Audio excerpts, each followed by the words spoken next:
આજે હું કહું છું, આ તમામ શિક્ષણ, આરોગ્ય અને રોજગારીને લાગતા મુદ્દાઓ છે. એક વ્યક્તિ દરેક સમાજમાંથી એક દલાલ ભાજપ વાળા પકડી લે, કોઈ પણ સત્તાધારી પક્ષ હોય એ પકડી લે, એનું ને એનું નુકસાન એ આખા કચ્છ ભોગવી દે.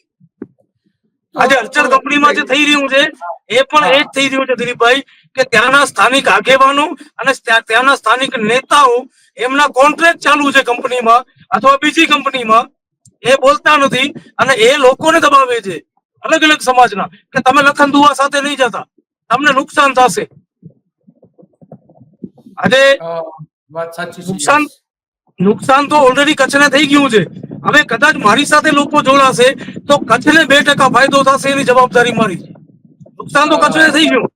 કચ્છની જમીન જે રણ છે એ વેચી માર્યું, દરિયો છે વેચી માર્યું, જમીન છે વેચી માર્યું. હું તો કચ્છના ખેડૂતોને કહું છું અને ખાસ કરીને પાટીદાર સમાજને કહેવા માંગુ છું કે આવનારા સમયમાં તમારા જે જમીનો છે એના ઉપર અદાણી કબજો ન કરી લે, એનું ધ્યાન તમે રાખજો.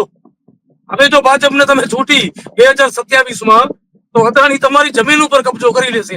હાલ પરિસ્થિતિ સાહેબ એવી છે, હાલ પરિસ્થિતિ દિલીપભાઈ એવી છે કચ્છમાં, આમે 60% જમીન એવી છે કે જે 2 હેક્ટરમાં આવીને ઉભી રહી છે. 60% જમીન ખેડૂતોની જમીન